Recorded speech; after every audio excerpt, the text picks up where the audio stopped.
प्रिय छात्रों, जैसा कि आप लोगों को ज्ञात है, कोरोना महामारी के कारण विद्यालय नहीं खोले जा रहे हैं, इसलिए आपको व्हाट्सएप के द्वारा ही स्कूल से पढ़ाया जा रहा है। तो मैं आशा करता हूं कि आप लोग भी हमारा सहयोग करें और पढ़ाई करते चलें, नोट्स कंप्लीट करते चलें। तो इसी पढ़ाई के क्रम में मैं आपको एक आपका नया लेसन प्रारंभ कर रहा हूं, अंतर्राष्ट्रीय संगठन।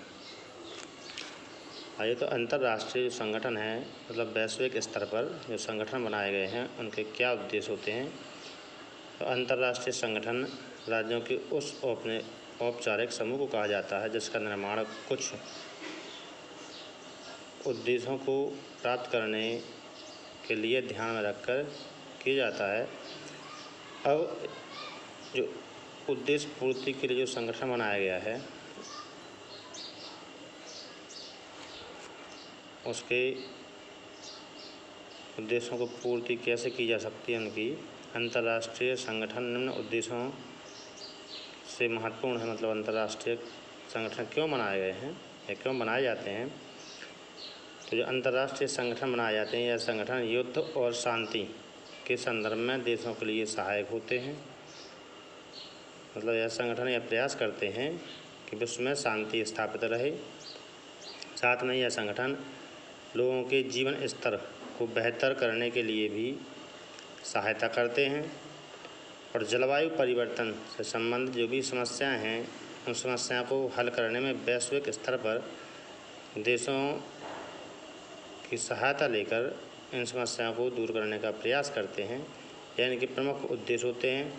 आइए बात करते हैं। आप लोगों ने कई बार इस संगठन का नाम सुना होगा, संयुक्त राष्ट्र संघ या UNO।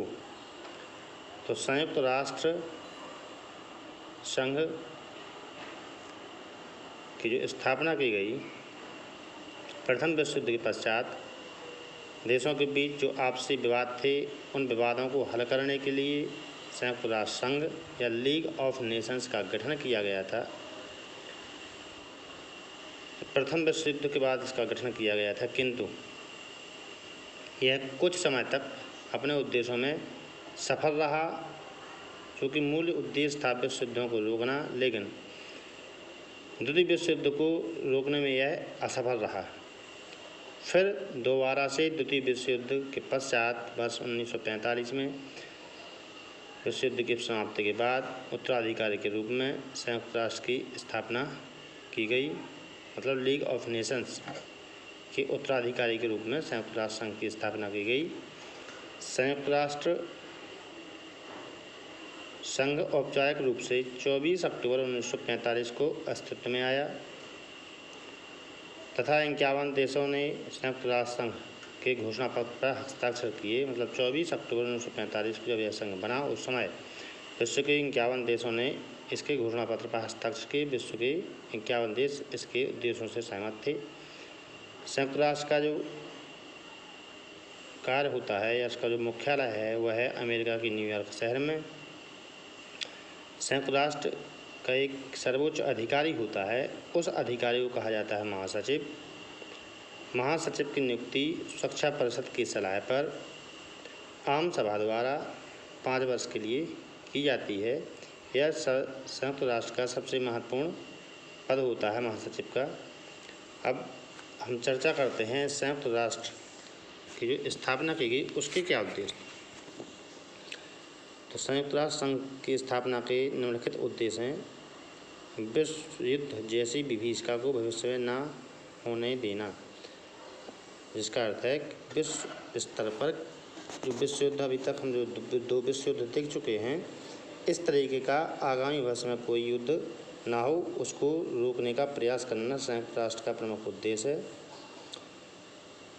देशों के बीच आपसी जो मतभेद या विवाद हैं उनको बातचीत के द्वारा हल करना या सुलझाना, विश्व में सामाजिक आर्थिक विकास की संभावना को बढ़ाना या बढ़ावा देना और समस्त मानव जाति के अधिकारों का सम्मान करना, वे चाहे किसी भी देश से संबंधित हों सभी को समान अधिकार और सम्मान प्रदान करना। इसी मानव अधिकारों की रक्षा के लिए संयुक्त राष्ट्र संघ द्वारा 10 दिसंबर 1948 को मानव अधिकार दिवस की घोषणा की गई। इसीलिए प्रति वर्ष 10 दिसंबर को मानव अधिकार दिवस के रूप में मनाया जाता है। संयुक्त राष्ट्र ने विश्व स्तर पर जो कार्य करने के लिए जो संगठन बनाया गया, इसने अपने कार्यों का विभाजन किया और उनके लिए भी अलग से कुछ संगठन स्थापित किए गए, उनके अलग अलग कार्य उनको सौंपे गए। तो ये संगठन निम्नलिखित हैं। विश्व के से संबंधित संयुक्त राष्ट्र से संबंधित निम्नलिखित संगठन। सबसे पहले है विश्व स्वास्थ्य संगठन, जिसका प्रमुख कार्य है विश्व स्तर पर जो गंभीर बीमारियां हैं उनके लिए कार्य करना, उनको दूर करने का प्रयास करना, साथ में लोगों की हेल्थ को सुरक्षित रखना या स्वास्थ्य को सुरक्षित रखना। अगला है संयुक्त राष्ट्र विकास कार्यक्रम, यूनाइटेड नेशन डेवलपमेंट प्रोग्राम या UNDP। अगला है संयुक्त राष्ट्र मानवाधिकार आयोग, United Nation Human Right Commission, UNHRC। अगला है संयुक्त राष्ट्र शरणार्थी उच्चायोग, United Nation High Commission for Refugee. अगला है संयुक्त राष्ट्र बाल कोष, United Nation International Children's Emergency Fund यानी यूनिसेफ, इसका नाम आपने कई बार सुना होगा, पढ़ा भी होगा।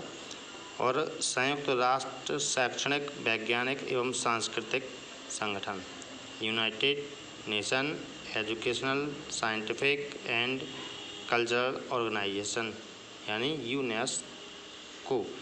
ये इसके प्रमुख संगठन हैं। तो इनको इतना आपको बता दिया गया है, इनके नोट्स तैयार कर लें, इसके बाद आपको आगे बताया जाएगा।